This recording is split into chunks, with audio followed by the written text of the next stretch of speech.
पिछले 4-5 दिन से एक बड़ी बहस इस देश में चल रही है और वो बहस है सेना में भर्ती के लिए अग्निपथ योजना को लेकर। कल लेफ्टिनेंट जनरल अनिल पुरी, जिन्होंने प्रेस कॉन्फ्रेंस की, जिनके साथ में वायुसेना के सीनियर अधिकारी बैठे थे, नौसेना के सीनियर अधिकारी बैठे थे,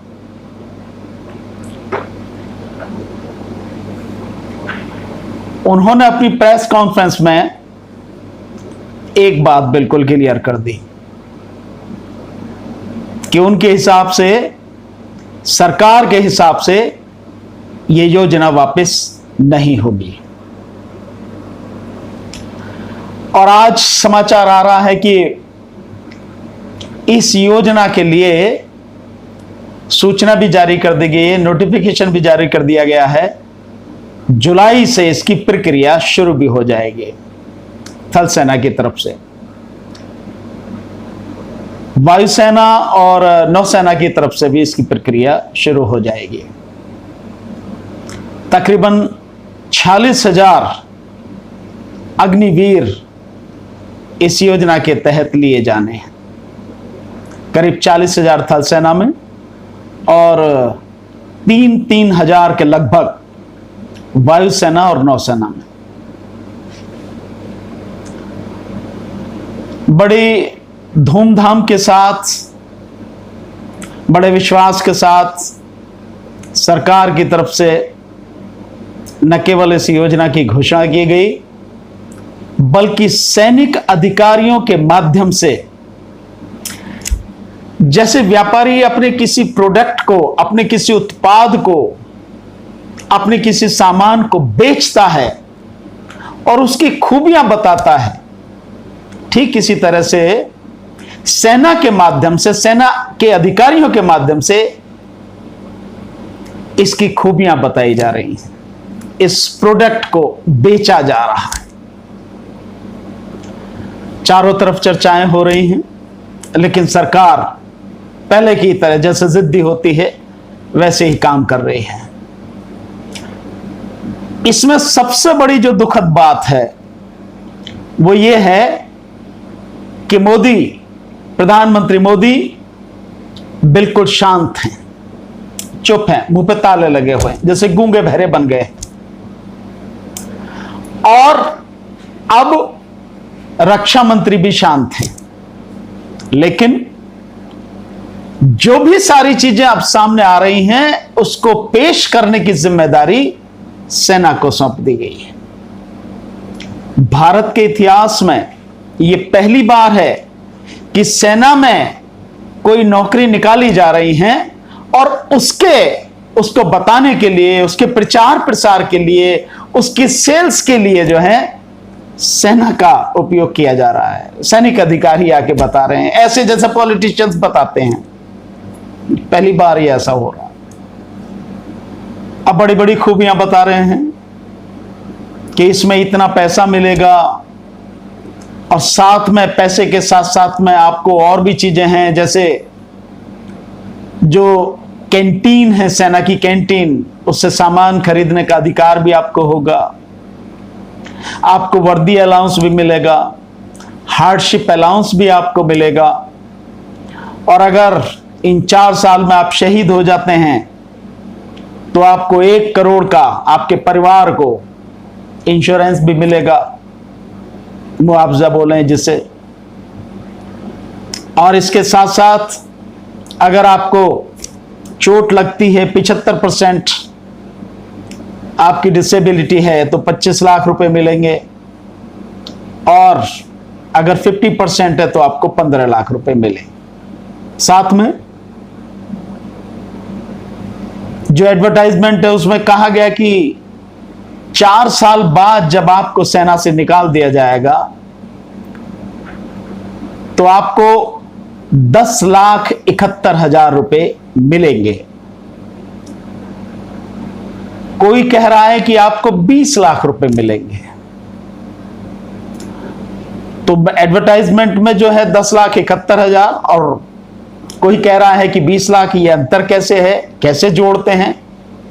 एक सज्जन कह रहे हैं, वैसे तो बीजेपी के सारे ही ऐसे हैं, पर फिर भी एक कह रहे हैं कि आदमी इतना बचा लेगा, जो उसको तनख्वाह मिलेगी उस तनख्वाह में से कम 8-10 लाख रुपए वो बचा लेगा। इसलिए लगभग 11 लाख रुपए वो जो उसे नौकरी जब उसकी खत्म हो जाएगी 4 साल बाद, उसकी ठेका खत्म हो जाएगा, तो 11 लाख के लगभग वो 10,71,000 और तकरीबन 8-9 लाख ये, तो इस तरह से मिला के 20 लाख रुपए हो जाएंगे। और 24 साल की उम्र में अगर आप 17.5 साल, जैसे उम्र रखी गई है कि 17.5 साल से 21 साल की उम्र रखी गई है अग्निवीरों के लिए, जिससे वो इस अग्निपथ योजना में शामिल हो सकेंगे। दूसरे दिन बना देंगे, जब आंदोलन हुआ तो 21 को 23 कर दिया गया। और अब इसके बाद ये और चीजें कही जा रही हैं कि जब आप रिटायर हो जाएंगे, जब आपको सेना से निकाल दिया जाएगा, लगभग 75% अग्निवीरों को।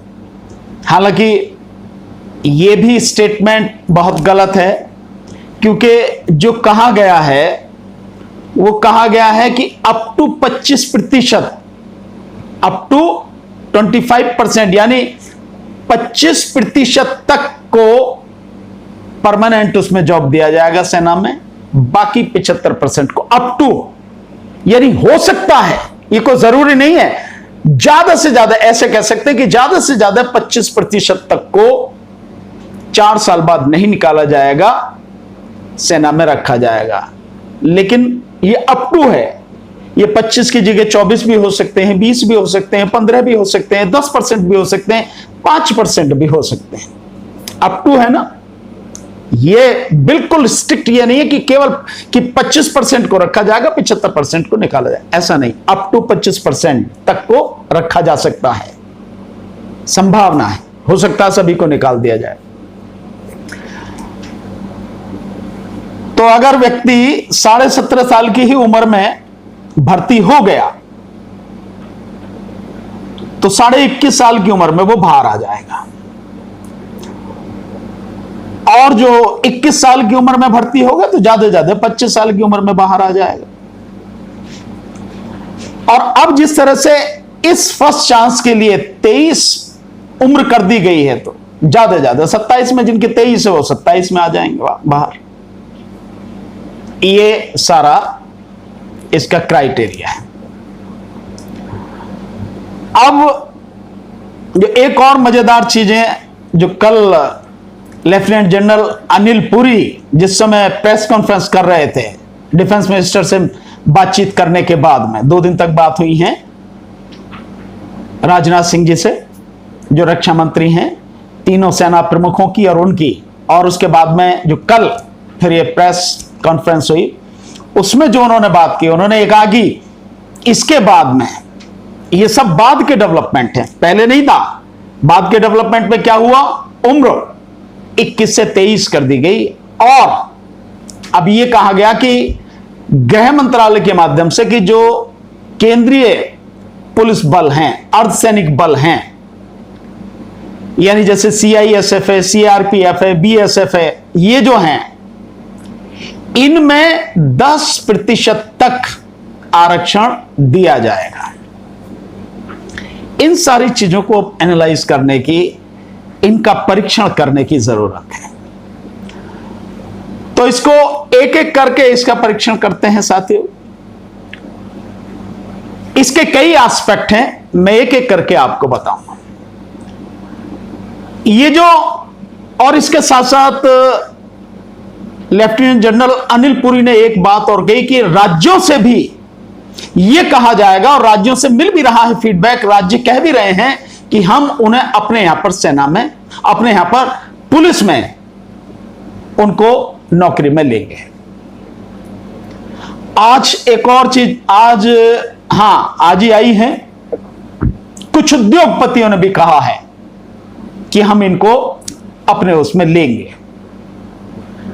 और कल एक और चीज आई है कि जो फिक्की है, जो उद्योगपतियों की दो बड़ी संस्थाएं हैं हमारे देश में, एक फिक्की और एक CII, chamber of Indian industries करके है।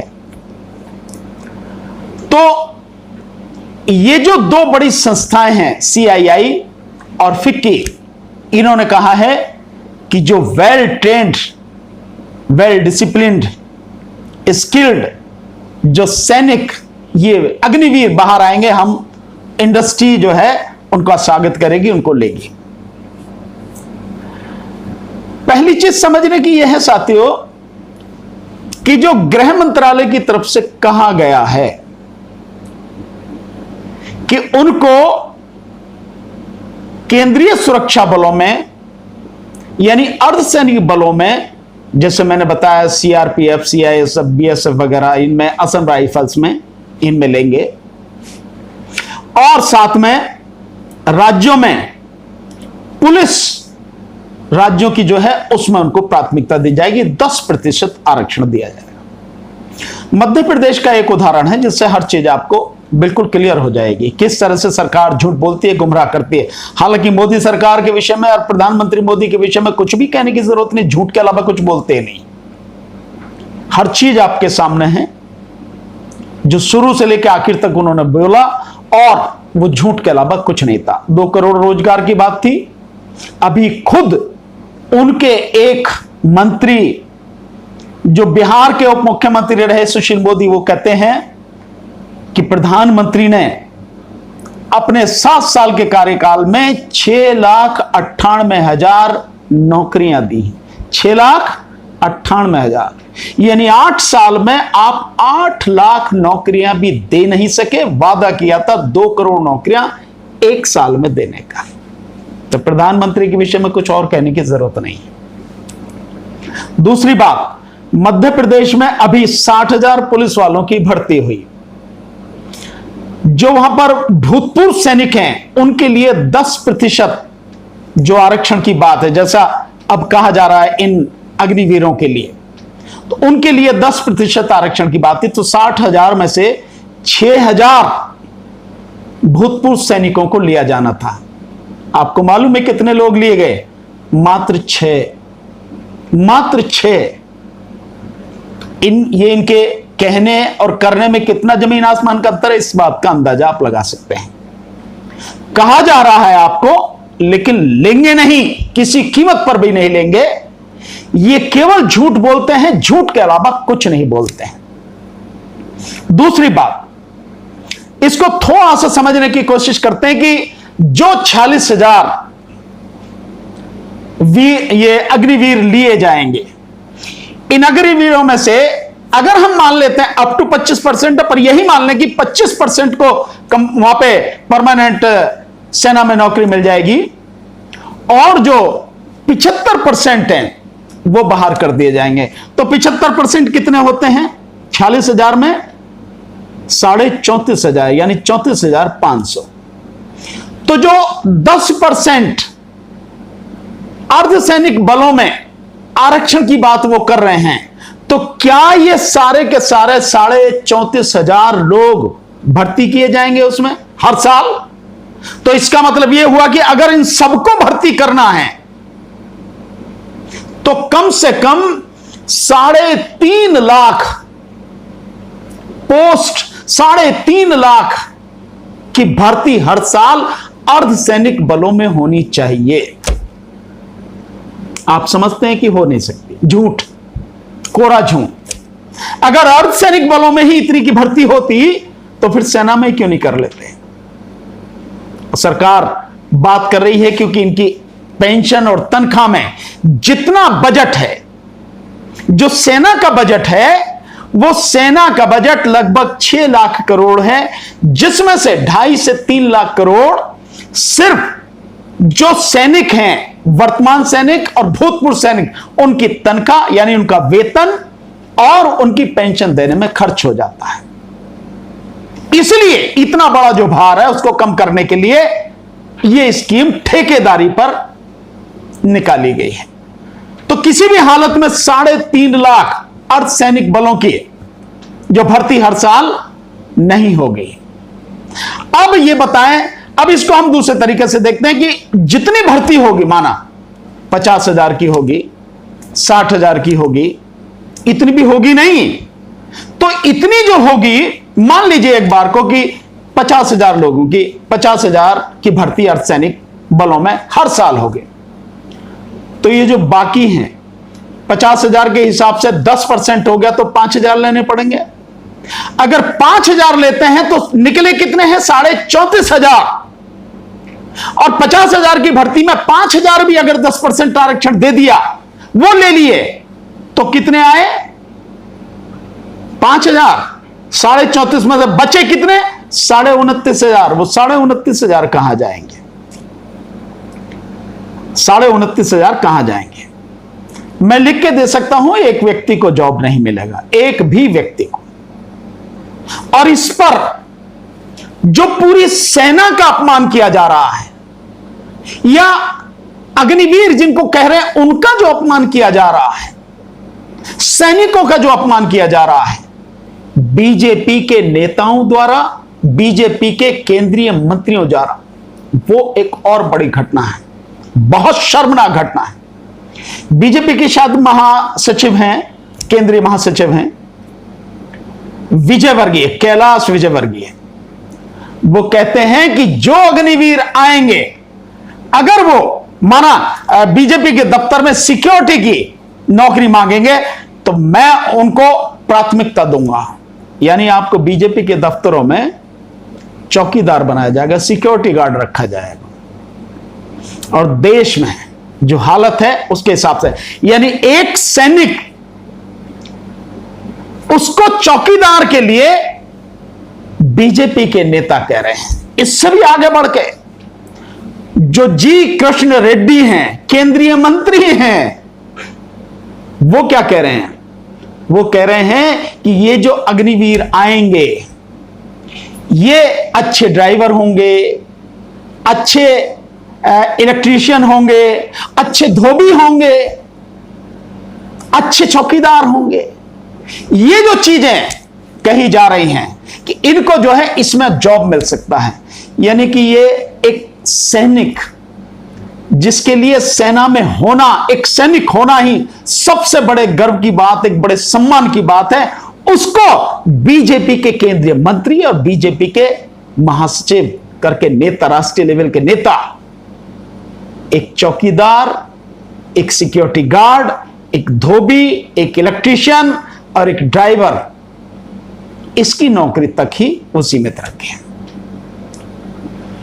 और सुनने में एक बात और आई है, बड़ी गंभीर बात से साथियों, बीजेपी के एक एमपी हैं मिस्टर सिन्हा, उनकी एक सिक्योरिटी एजेंसी चलती है। सुनने में आया है कि ये जो योजना लाई गई है, ये ऐसे लोगों के द्वारा सजेस्ट किया गया है तो लाई गई है, ताकि उनके द्वारा सुझाव दिया गया है, उसके आधार पर लाई गई है, ताकि एक अच्छे उनको सिक्योरिटी गार्ड के लिए लोग मिल सकें, ट्रेंड लोग मिल सकें। आप समझ रहे हैं किस तरह की स्थिति है। बहुत बड़े एक पत्रकार हैं शीतल पी सिंह जी, उन्होंने, शीतल पी सिंह जी ने ये बात कही है एक मीडिया को, एक यूट्यूब चैनल पर वार्ता के दौरान। तो आप समझ सकते हैं क्या स्थिति है।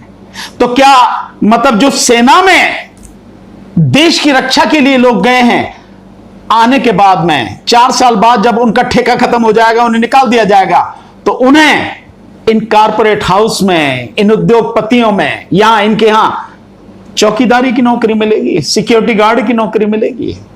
यह सम्मान है। बड़ा बड़ा प्रलोभन दिया जा रहा है, कहा जा रहा है कि जो भी लोग होंगे, अब तो निकाल भी दिया एड, उसमें कहा कि जो 8वीं और 10वीं पास हैं उनको लिया जाएगा। और 10वीं पास भी है तो उनको जब 4 साल होकर आएंगे तो उनको 12वीं क्लास पास करने का सर्टिफिकेट दिया जाएगा, ताकि वो आगे बीए में एडमिशन ले सकें अगर पढ़ना चाहें तो। कितनी बढ़िया स्कीम आपको चलाई जा रही, दिखाई जा रही है। और यह पहली बार है भारत के इतिहास में कि सेना में भी ठेकेदारी प्रथा जो है मोदी सरकार लागू कर रही है। ठेकेदारी प्रथा, जब ठेकेदारी प्रथा के विरोध में लगातार आंदोलन कर रहे थे, हमने भी कई आंदोलनों में भाग लिया। दिल्ली में आज भी आंदोलन चल रहा है, जो एमसीडी में ठेका प्रथा है उसके लिए, उसको खत्म करने के लिए आज भी आंदोलन चल रहा है। सड़क पर लोग आंदोलन कर रहे हैं। हो क्या रहा है कि क्लास डी, क्लास 4th यानी डी की जितनी भी भर्तियां हैं वो सारी की सारी सब ठेके पर कर दी गई। और इसके ऊपर जो क्लास सी की हैं, क्लास सी में भी कॉन्ट्रैक्ट पर कि भाई 2 साल के लिए, 3 साल के लिए, जैसे आपकी ये स्थिति है कि 4 साल के लिए भर्ती किया जा रहा, तो ओवरऑल भी क्लास 3 में भी यानी क्लास सी में भी ये कॉन्ट्रैक्ट वाली प्रथा चल रही है। और कॉन्ट्रैक्ट में क्या होता है आप सब समझ रहे हैं, नहीं है तो समझ में आ जाएगी आने वाले समय। अब रही बात यह कि ये जो मैंने आपको बता दिया कि सरकार झूठ बोल रही है, आपको कहीं नौकरी नहीं मिलेगी। 4 साल आने के बाद में जो कह रहे हैं आपको कि आपको अर्धसैनिक बलों में प्राथमिकता देंगे, पुलिस में प्राथमिकता देंगे, कहीं नहीं देंगे। पिछले कई साल से लगातार ये भर्ती जो है पूरी तरह से बंद है। सरकार की आर्थिक हालत इतनी बुरी है, देश की आर्थिक हालत इतनी बुरी है, कहीं नौकरी नहीं है। आपको मालूम है एक आंकड़ा, 2 आंकड़े मैं आपको बताता हूं तो आपको उस चीजें समझ में आ जाएंगे। एक एजेंसी है जिसका कहना है कि देश में 90 करोड़ लोग रोजगार करने के काबिल हैं, लेकिन बड़ी दुखद स्थिति है कि 45 करोड़ लोग रोजगार उन्हें मिल सकेगा इस देश में आज की तारीख में कहीं भी, ये आस ही छोड़ सके हैं, ये उम्मीद ही छोड़ चुके हैं। उन्हें उम्मीद ही नहीं है कि उन्हें किसी को भी रोजगार मिल जाएगा। 45 करोड़ लोगों की स्थिति है। और जो आप जैसे नौजवान हैं, क्योंकि इस देश की नौजवानी को, इस देश के नौजवानों को, उनके सपनों को, उनकी उम्मीदों को, उनकी इच्छाओं को, उनकी आशाओं को, सबको इस अग्निपथ की चिता में जलाने का यह काम कर रही है सरकार। इस देश में आज की तारीख में, जिस समय मैं आपसे बात कर रहा हूं, करीबन 22 करोड़ लोग बेरोजगार हैं। और जिनमें से 22 करोड़ में से 6 करोड़ के लगभग 6 करोड़, पौने 6 करोड़ के लगभग वो लोग हैं जो सेना में जाना चाहते हैं। आप समझ रहे हैं, जो सेना में जाना चाहते हैं। लेकिन सरकार ने क्या योजना लाए हैं, क्या योजना लेकर आई है, आपके सामने है। और एक बहुत बड़ी मजेदार बात कि ये जो योजना है, इस योजना से पहले जो नौजवान साथी हमारे पहले अपना फिजिकल टेस्ट पास कर चुके हैं, मेडिकल टेस्ट पास कर चुके हैं, उन्हें केवल रिटन देना था, उसके बाद उनका रिजल्ट आके उन्हें ज्वाइन करना था। अब वो सारा सब कुछ खत्म कर दिया गया है। यानी कि जिन्होंने मेडिकल टेस्ट पास कर लिया था, फिजिकल टेस्ट पास कर लिया था, ऐसे हजारों लाखों नौजवान जो हैं, अब उनको दोबारा से फिजिकल भी देना पड़ेगा, मेडिकल भी देना पड़ेगा, और वो भी देना पड़ेगा रिटन टेस्ट भी। तो यानी कि पहले की उनकी जो मेहनत थी सब मिट्टी में मिला दी सरकार। और अब मैं उस बात पे आ रहा हूं जिस बात पे सरकार रोजगार देने की जो बात है, निश्चित रूप से यह रोजगार सरकार आपको नहीं दे सकेगी। गृह मंत्रालय झूठ बोल रहा है कि आपको 10% आरक्षण देंगे। इसके अलावा साथियों, जो उद्योगपति कह रहे हैं, यह जो सरकार की तरफ से कहा जा रहा है कि 70 उद्योगपति हैं जिन्होंने कहा है कि हम उनको जो है अपने यहां पर जॉब देंगे, किसी को जॉब नहीं देंगे। क्योंकि एक आंकड़ा है, इसको आप समझ ले, एक आंकड़ा है।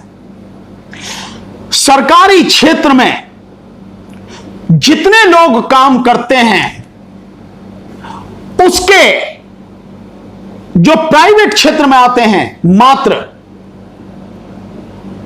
20% लोग ही उस सारे काम को संभालते हैं। बल्कि एक जगह तो यह भी है आंकड़ा कि अगर सरकारी क्षेत्र में 20 लोग काम कर रहे हैं तो प्राइवेट में उस काम को करने के लिए केवल और केवल 1 या 2 लोग रखे जाते हैं।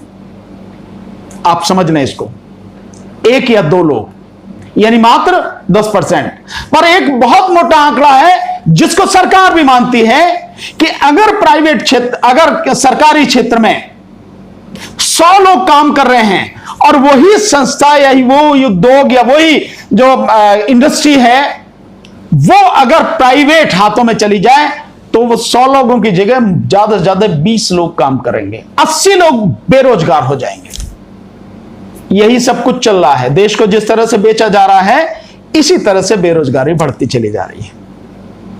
तो जब जो प्राइवेट हैं उनका सबसे पहला काम है कि अधिक से अधिक लोगों को बाहर करो, कम से कम लोगों से काम लो और टेक्नोलॉजी से काम लो, तो तुम्हें नौकरी कहां से देंगे वो? क्योंकि वो सरकार के पिछलग्गू हैं, सरकार से उनको फायदा हुआ है, इसलिए वो आज सरकार की भाषा बोल रहे हैं आपको गुमराह करने के लिए।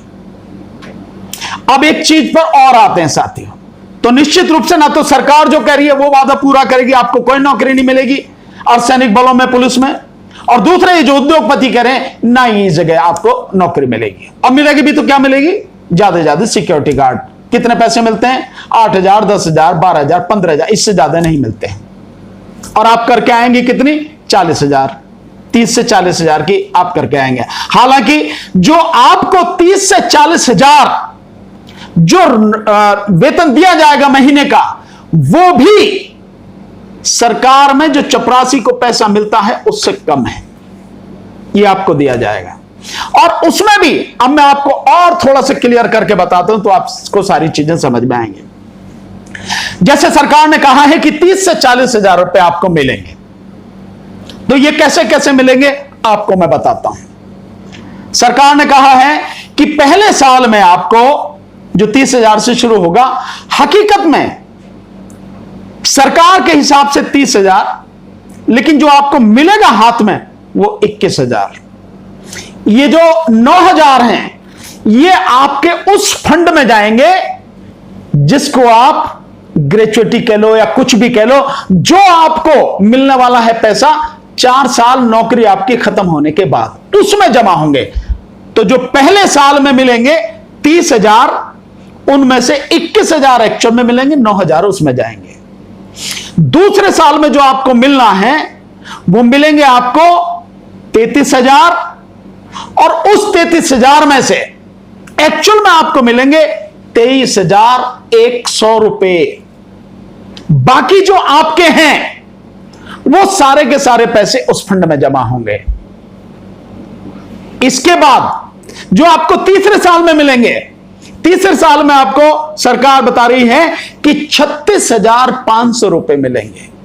लेकिन एक्चुअल में आपको कितने मिलेंगे? एक्चुअल में आपको मिलेंगे 26,500। बाकी जो पैसा है 11,500 का, ये लगभग आपका करीब 10,000 सीधा आपका वहां जाएगा। उसमें जो आपको आखिर में मिलेगा नौकरी खत्म होने के बाद 4 साल बाद, और जो चौथे साल में आपको पैसा मिलेगा वो मिलेगा एक्चुअल में आपको जो 40,000 की बात कर रहे हैं, जो 40,000 आपको मिलेगा, उस 40,000 में से एक्चुअल में आपको मिलेगा 28,000। जो 12,000 है वो जाएगा आपके उसमें जो 4 साल बाद आपको नौकरी खत्म होने के बाद। तो ये इस तरह से आपको पैसा मिलेगा। अब साथियों इसको जरा कैलकुलेट करना, मैं 2-3 चीजें आपको बता रहा हूं जो आपको समझना बहुत जरूरी है। किसी और की बात छोड़िए, इस देश के प्रधानमंत्री पे जो खर्चा होता है आप सिर्फ उसको कैलकुलेट कर लीजिए। प्रधानमंत्री पर जो खर्चा होता है, उनके विज्ञापनों पर जो खर्चा होता है, हर दिन 4 करोड़ रुपया उनके विज्ञापनों पर खर्चा होता है। तकरीबन 2 लाख रुपए, 2-3 लाख रुपए पर मिनट के हिसाब से उन पर खर्चा होता है। ये प्रधानमंत्री का खर्चा है, विज्ञापनों पर होता है। और जो टोटल आप पर खर्चा होगा, मैं 4 साल में बता रहा हूं, 4 साल में ये 46,000 जो अग्निवीर हैं, इन पर, इनकी तनख्वाह पर जो खर्चा होगा उसको हम 40,000 ही मान लेते हैं, सीधे सीधे 40,000 मान लेते हैं। हालांकि उतना है नहीं, पहले में 30,000 और फिर बढ़ते बढ़ते 40 तक पहुंचेगा, लेकिन सीधे सीधे 40,000 मान लेते हैं। तो 40,000 इन 40,000 अग्निवीरों के लिए जो 4 साल में सरकार का खर्चा हुआ, कितना हुआ? 8,202 करोड़ रुपए, 8,202 करोड़। और इसमें जो सरकार अपना मिलाकर देगी कि जब आपको 4 साल बाद निकाला जाएगा, जो मिलाकर देगी उसको मिलाकर तकरीबन, इन सब की बात कर रहा हूं मैं, 46,000 पर जो 4 साल में खर्चा होगा, 1 साल की बात नहीं मैं कर रहा, 4 साल में जो खर्चा होगा इन 46,000 अग्निवीरों पर, वो लगभग 11,000 करोड़ रुपए होगा, बस 11,000 करोड़। और वो भी 40,000 रुपए पर मंथ के हिसाब से मैं बता रहा हूं, 40,000 रुपए पर मंथ के हिसाब से। तो 40,000 करोड़, ये 11,000 करोड़ 40,000 अग्निवीरों पर। प्रधानमंत्री जिस हवाई जहाज में चलते हैं, पता है उसकी कीमत क्या है? 8,500 करोड़। 2 लेके आ रहे हैं, 17,000 करोड़। जो प्रधानमंत्री जो सेंट्रल विस्टा बना रहे हैं, उस सेंट्रल विस्टा की कीमत 23,000 करोड़। नई संसद जो बना रहे हैं और विस्टा जो बना रहे हैं, 23,000 करोड़, जिसकी कोई जरूरत नहीं थी। जो पुरानी संसद है उसी में अगर अच्छे से इंटीरियर डिजाइनर को बुला के अगर तरीके से पूछा जाता, तो अगर 800 850 सांसदों के बैठने की व्यवस्था की बात थी, तो उसी में वो हो जाती, उसके लिए पूरी है वो। लेकिन नहीं, दिखाना है कि नहीं मैं कर रहा हूं, मोदी। यह है प्रधानमंत्री का खर्चा। तो यानी कि जो 46,000 अग्निवीरों को पैसा मिलेगा, उससे कहीं ज्यादा प्रधानमंत्री अपने जहाज पर खर्च कर रहे हैं, अपने विज्ञापनों पर खर्च कर रहे हैं। यह है स्थिति। और इसके अलावा प्रधानमंत्री ने पिछले 8 साल में 9 लाख करोड़, समझ रहे हैं मेरी बात, 9 लाख करोड़ से ज्यादा, ये जो बड़े बड़े उद्योगपति हैं जो आज भाषा बोल रहे हैं कि इनको अग्निवीरों को हम देंगे नौकरी वहां से आने के बाद, इनके 9 लाख करोड़ रुपए कर्ज माफ किया है। 9 लाख करोड़ रुपया इनका कर्ज माफ किया है। और इसके अलावा हर साल इनको 5 से 6 लाख करोड़ की जो कर है, टैक्स है, उस टैक्स में छूट दी जाती है, टैक्स में छूट दी जाती है। और इसके अलावा 9 लाख करोड़ रुपए से ज्यादा कर्ज माफ किया है।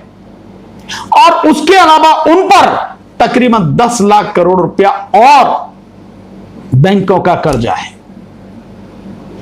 सेना के लिए नहीं है उनके पास, सेना के आधुनिकीकरण के लिए उन्हें सेना में ठेकेदारी प्रथा रखनी पड़ेगी, ठेके पे लाएंगे सैनिक, और ठेके पे लाकर देश के प्रति किसी का कितना भाव होगा, इस बात का एहसास आप सब कर सकते हैं।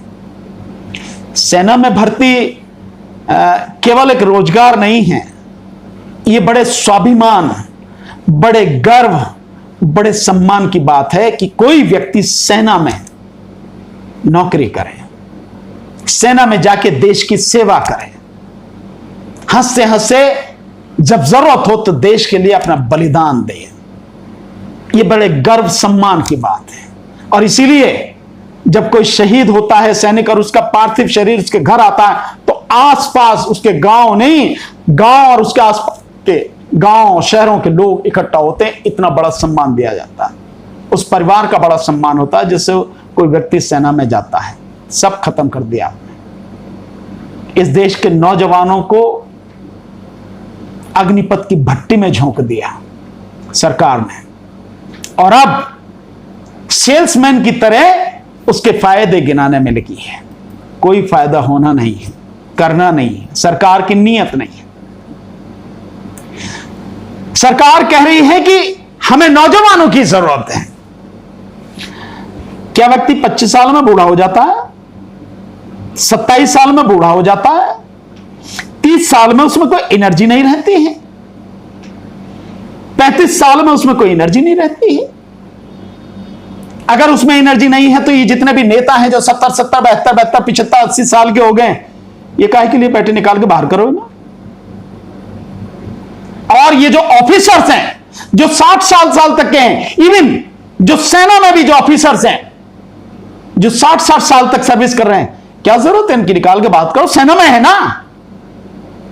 अगर सैनिक को जवानी की जरूरत है या जवान सैनिकों की जरूरत है तो ऑफिसर्स भी कम से कम कुछ रेशो में तो जवान होने चाहिए। फिर 60 साल के क्यों है वो? उनको भी निकाल के बाहर करना चाहिए। अगर इनकी वेतन पर, इनके पेंशन पर इतना पैसा खर्च हो रहा है तो 4-4, 5-5, 6-6 पेंशन जो ले रहे हैं ये एमएलए, एमपी, किस काम के हैं? ये देश को तबाह करके रख दिया इन्होंने। निकाल के बाहर करो ही ना, सब कुछ सिर्फ ठेके पर रखो। क्या जरूरत है प्रधानमंत्री की इस देश को?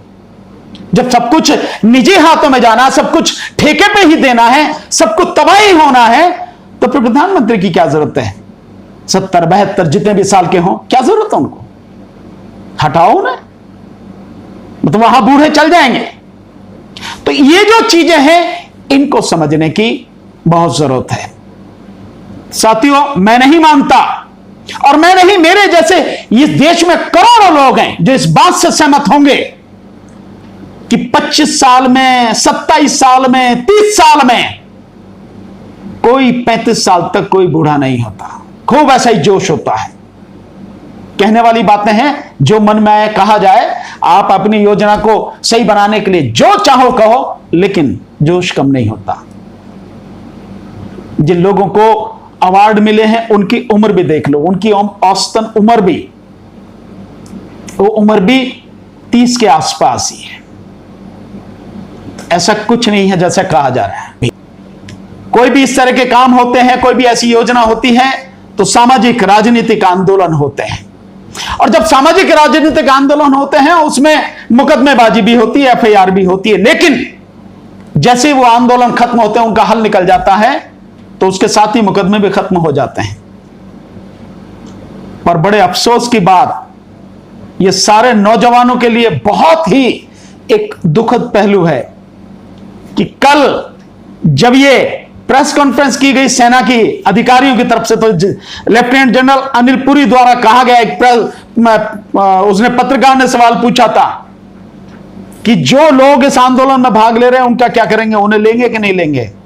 तो लेफ्टिनेंट जनरल पुरी ने कहा था कि नो, उनको नहीं लेंगे।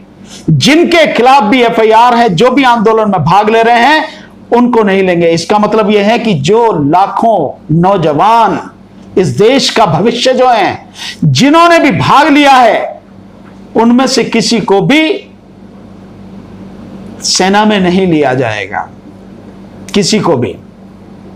और पहचान कैसे की जा रही है, यह भी बड़ी मजेदार बात है। पहचान इस तरह से की जा रही है कि जो उनके मोबाइल हैं, उन मोबाइल नंबर्स के जहां भी प्रदर्शन हो रहा है, उनकी टावर के अंदर में, उस एरिया में, उसमें जो मोबाइल नंबर आ रहे हैं, उन मोबाइल नंबर से पहचान करके एफआईआर की जा रही है। यह स्थिति है। यानी कि जो भी प्रदर्शन में भाग ले रहा है, उसके पास मोबाइल है, उसने मोबाइल उस समय यूज किया है, कोई भी बात है, उसकी उस टावर के तहत उसकी रेंज आ जाएगी, उस टावर में वो आ जाएगा कि हां ये मोबाइल यहां पे था इस समय, उसको एफआईआर उसके खिलाफ होगी और उसको अरेस्ट किया जाएगा, मुकदमा चलेगा और उसको सेना में नहीं लिया जाएगा। जबकि सामाजिक राजनीतिक आंदोलन में कभी भी ऐसा होता है तो तुरंत वो एफआईआर खत्म हो जाती है जैसे आंदोलन का हल निकलता है। लेकिन यहां बिल्कुल स्थिति अलग है। अनुशासन की बात कह के ये सब कहा जा रहा है, उनको नहीं लिया जाएगा। ये बड़ी गंभीर परिस्थिति हैं साथियों, और इन गंभीर परिस्थितियों में आपको धमकाया गया है। कल उस प्रेस कॉन्फ्रेंस में ये जो बात कही गई है, नहीं, उन्हें नहीं लिया जाएगा, ये एक धमकी है। इस देश के नौजवानों को धमकी दी जा रही है कि अगर आप सरकार के गलत फैसले के विरोध में कोई भी काम करेंगे प्रदर्शन करेंगे, अपने संवैधानिक अधिकार का प्रयोग करेंगे, आंदोलन करेंगे, तो आपको सेना में नहीं लिया जाएगा। आप चाहे जो भी हो, कितने भी अच्छे हो, कुछ भी हो, आपको नहीं लिया जाए। यह स्थिति है साथियों। इस स्थिति, क्या ये तानाशाही नहीं है? और ये एक अनपढ़ और कायर प्रधानमंत्री का एक घिनौना चेहरा नहीं है जो सब आपके सामने आ रहा है साथियों, जो अपने आप को सेना के पीछे छुपाकर सारा खेल खेल रहा है। जो काम, ये फैसला सरकार का है, सेना का नहीं, तो सेना को सामने आने की क्या जरूरत थी? लेकिन सेना को सामने लाया गया है, सैनिक अधिकारियों के माध्यम से ये सारी चीजें की गई हैं, और खुद बिलों में छुपे बैठे हैं, चाहे प्रधानमंत्री हो, रक्षा मंत्री हो, कोई भी हो, ये सारी चीजें हो रही हैं। यह है देश का दुर्भाग्य है। लेकिन साथियों, मैं आपसे इतना ही कहना चाहूंगा कि अब सरकार ने फैसला कर लिया है। नौजवानों को मेरा एक ही संदेश है साथी, सरकार फैसला कर चुकी है, पीछे नहीं हटेगी, तो आपके पास, हम सबके पास संघर्ष करने के अलावा, आंदोलन करने के अलावा अब कोई दूसरा रास्ता बचा नहीं। हमें संघर्ष करना होगा, आंदोलन करना होगा, लगातार करना होगा, जब तक सरकार इस योजना को वापस ना ले और पहले की तरह सेना में भर्ती ना होने लगे। पिछले 8 साल में जो सेना में भर्ती हुई, उनका औसत जो निकल कर आता है वो 45-46 हजार है, जबकि उससे पहले जो सेना में भर्ती होती थी वो लगभग 80 हजार के लगभग हर साल होती थी। और अब पीछे से जो 8 साल में हर साल का जो औसत है वो 46 हजार, और अब ये 46 हजार आपके सामने है। लगभग 60 से 70 हजार के बीच में सैनिक हर साल रिटायर हो रहे हैं। इस समय भी तकरीबन 1.25 लाख सैनिकों की भर्ती की जरूरत है, 1.25 लाख नौकरियां खाली पड़ी। तो मेरा आपसे निवेदन है साथियों, हमें संघर्ष करना पड़ेगा। आप सबको इकट्ठा होकर, मिलकर, तालमेल के साथ संघर्ष करना पड़ेगा, लेकिन संघर्ष पूरी तरह से शांतिपूर्वक होना चाहिए। संघर्ष पूरी तरह से प्रजातांत्रिक तरीकों से होना चाहिए। संघर्ष और आंदोलन पूरी तरह से संवैधानिक तरीकों से होना चाहिए। जैसे पहले के आप 2 कम से कम आंदोलनों के विषय में मैं आपको बता सकता हूं, जिसमें मैं पूरी तरह से शामिल रहा हूं। एक CNRC का आंदोलन, बहुत बड़ा आंदोलन था, पूरे देश में था। सरकार की हिम्मत नहीं है कि कानून पास कराने के बाद भी आज भी उसे लागू कर सके। कोरोना की आड़ में उस आंदोलन को खत्म किया गया, लेकिन आंदोलन पूरी तरह से शांतिपूर्वक, प्रजातांत्रिक तरीके से, लोकतांत्रिक तरीके से, पूरी तरह से अहिंसक आंदोलन था। ठीक इसी तरह से 13 महीने चला किसानों का आंदोलन, पूरी तरह से लोकतांत्रिक तरीके से था, संवैधानिक मर्यादाओं के अनुकूल था, अनुरूप था, पूरी तरह से शांतिपूर्वक था और पूरी तरह से अहिंसक था। और आखिर में इसी सरकार ने, इसी प्रधानमंत्री ने किसानों के सामने घुटने टेके और कृषि कानूनों को वापस लिया। यह निश्चित रूप से मुझे विश्वास है कि अगर हमने ईमानदारी से आंदोलन किया तो यह योजना भी वापस होगी। मतलब ही नहीं है कि ना हो। बेशक कितने भी कहते हैं कि हमने नोटिफिकेशन निकाल दिया, हमने जारी कर दिया, हम जुलाई से शुरू कर रहे हैं और दिसंबर में इसकी पहली जो भर्ती शुरू हो जाएगी और उसके बाद जो बैच है वो अगले जून से जो काम करना शुरू कर देगा। बेशक कुछ भी कहते रहे सैनिक अधिकारी या जो भी है, सरकार जो चाहे कह ले, लेकिन अगर आंदोलन तरीके से किया गया तो निश्चित रूप से यह योजना वापस होगी, सरकार को वापस लेनी पड़ेगी, पर शर्त वही अहिंसक रूप से काम करें। और एक चीज और आपसे कह रहा हूं साथियों, आप ही लोग थे जो इनको वोट देते रहे, आप ही लोग थे जो इनके हिंदुत्व के एजेंडे में शामिल होते रहे, आप ही लोग थे जो इनके अंधभक्त बने रहे। अब देख लिया आपने कि किस तरह से कितने सुनियोजित तरीके से, कितने घिनौने तरीके से इस देश के नौजवानों का भविष्य, उनकी उम्मीदें, उनके सपनों को जलाकर राख कर दिया। ये योजना अग्निपथ योजना भर्ती की योजना नहीं है। ये योजना इस देश के नौजवानों के भविष्यों को जलाने वाली, उनकी धधकती चिता की योजना है। और 1 रैंक 1 पेंशन की बात चली थी, या तो खत्म कर दिया, नो रैंक नो पेंशन। और एक मजेदार बात याद आ गई मुझे कि आप जो सामान्य सैनिक जो होते हैं उस तरह का भी आपको दर्जा मिलेगा नहीं। और पेंशन तो मिलने का मतलब ही नहीं है, आपको जो है वही पैसे मिलेंगे। और इसके अलावा जो सैनिकों को रिटायरमेंट के बाद में जो सुविधाएं मिलती हैं वो कोई सुविधा आपको नहीं मिलेगी। जैसे जीवन भर कैंटीन से सामान की सुविधा, जीवन भर मेडिकल फैसिलिटी, जीवन भर पेंशन, कुछ नहीं, वो कुछ नहीं मिलेगा आपको, क्योंकि ठेका पड़ता है ना।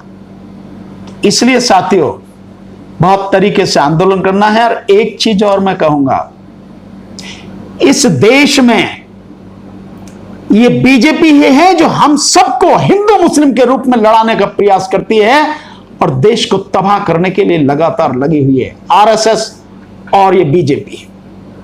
जब तक आप आरएसएस और बीजेपी के बहकावे में आते रहोगे, हिंदू मुस्लिम की इस लड़ाई में अपने आप को शामिल करते रहोगे, आप सबका यही हश्र होगा। ये किसी के नहीं है, किसी के सगे नहीं है। प्रधानमंत्री मोदी का तो सीधा ही है कि हम दो और हमारे दो, मोदी खुद और अमित शाह और दोनों अंबानी और अडानी, बाकी कुछ और उद्योगपति नहीं और कुछ नहीं। बाकी देश भाड़ में जाए, कोई लेना देना, देशवासी भाड़ में जाए, कोई लेना देना नहीं है। पूरी तरह से तबाह कर दिया, आर्थिक स्थिति देश की इतनी बुरी कर दी जिसकी कोई हद नहीं। उस सबके बावजूद भी एक और मजेदार आपको बात बताता हूं यहीं पे, कि कोई किसी तरह की जो नौकरी नहीं दी जा रही है, उस सब के बावजूद भी जो सरकार का खर्च बढ़ता चला जा रहा है। यानी कि सरकार में बैठे हुए जो मंत्री हैं, एमपी हैं, एमएलए हैं, जो और सारे आईएएस आईपीएस ऑफिसर्स हैं, इनके लिए सब सारी सुविधाएं सब बढ़ती चली जा रही हैं, कोई दिक्कत नहीं है, खर्च बढ़ता चला जा रहा। लेकिन सेना को कमजोर करना, सेना को अपमानित करना, यह कहां की रीत है? उसके लिए इनके पास पैसा नहीं है। क्या फर्क पड़ता है अगर 6 लाख करोड़ में से 3 लाख करोड़ भी, 2.5 से 3 लाख करोड़ इस देश के सैनिकों के वेतन और पेंशन में चला जाता, तो क्या फर्क है? उस देश के तो लोग हैं, उन्होंने अपना पूरा जीवन उसके लिए लगाया, देश के लिए लगाया, देश की सेवा में लगाया, सेना में सेवा की है उन्होंने। अगर उनको ये वेतन और पेंशन मिलता तो इसमें क्या बुरा क्या है? इधर उधर जो खर्चे किए जाते हैं उन सबको हटा के, जो बेकार के हैं उनको हटा के, इसमें जो आप टेक्नोलॉजी अगर आप लाना चाहते हैं सेना में तो उसमें लगाइए आप, वो पैसे वहां से यहां लाइए, करिए आप इस खर्च को बढ़ाकर। जो सेना का बजट है उसे करिए आप 6 लाख की जगह उसे 8 लाख करिए, 8 लाख करोड़ कीजिए तो 2.5 लाख उसमें जाएगा, उसका बढ़ेगा टेक्नोलॉजी। और इससे ज्यादा जो बेईमानी और भ्रष्टाचार है आप में, उस भ्रष्टाचार को खत्म कीजिए ना, उस बेईमानी को खत्म कीजिए ना, जो सरकारी पैसे की लूट मचा रखी है उसको खत्म कीजिए ना, अपने आप ही सब कुछ ठीक हो जाएगा। तो ये जो चीजें हैं इनको देखने की जरूरत है। और आखिर में संदेश ये दूंगा साथियों कि जब तक इस देश में भाजपा को उखाड़ के आप नहीं फेंकोगे, आपकी समस्याओं का समाधान नहीं होगा। चाहे आप नौजवान हो, चाहे किसान हो, चाहे मजदूर हो, या कोई भी हो, आपकी समस्याओं का समाधान नहीं होगा। इसलिए अगर देश की अपनी समस्याओं का समाधान चाहते हो तो बीजेपी को उखाड़ कर फेंको। 2024 का चुनाव सामने है, इसको उखाड़ कर फेंको। और बीजेपी को उखाड़ कर फेंकने के लिए एक ही चीज है, पहले ईवीएम को उखाड़ कर फेंको। ईवीएम के आंदोलन में हमारा साथ दो, जो हम हस्ताक्षर अभियान चला रहे हैं उसमें हमारा साथ दो। और जो आगे आने वाले समय में हम ईवीएम के विषय में जो आंदोलन करेंगे पूरे देश भर में, उस आंदोलन में हमारा साथ दो। ईवीएम नहीं हटेगा, बीजेपी को आप नहीं हटा सकते। बीजेपी नहीं हटेगी, बीजेपी नहीं हटेगी, आपकी समस्याएं कम नहीं होंगी बल्कि आपकी समस्याएं बढ़ेंगी। खत्म होने की तो बात ही छोड़ दो, आपकी समस्याएं बढ़ेंगी। कितने गुना बढ़ेंगे आपको पता नहीं है, इसका अंदाजा भी नहीं, एहसास भी नहीं है। इसलिए बीजेपी को उखाड़ फेंकने के लिए ईवीएम को हटाना बहुत जरूरी है। इस ईवीएम के आंदोलन को पूरे देश में जन आंदोलन बनाना जरूरी है। और एक बार ईवीएम हट जाएगी, बीजेपी ताश के पत्तों की तरह बिखर जाएगी। अब फिर उसके बाद बीजेपी और आरएसएस को इस देश से उखाड़ के फेंकना है पूरी तरह से। तब आपकी समस्याओं का समाधान होगा। तब देश में जो पुरानी तरह से व्यवस्था चल रही थी सैनिकों की, उसी तरह से और उसको और बेहतर बनाया जा सकेगा। सैनिकों के सम्मान को ध्यान में रखते हुए उसको और अच्छा किया जा सकेगा। यही मेरा कहना है साथियों आपसे। बहुत बहुत शुक्रिया आप सभी को। नमो बुद्धाय, जय भीम, जोहार, नमस्कार, आदाब, सत श्री अकाल। Press the bell icon on the YouTube app and never miss another update.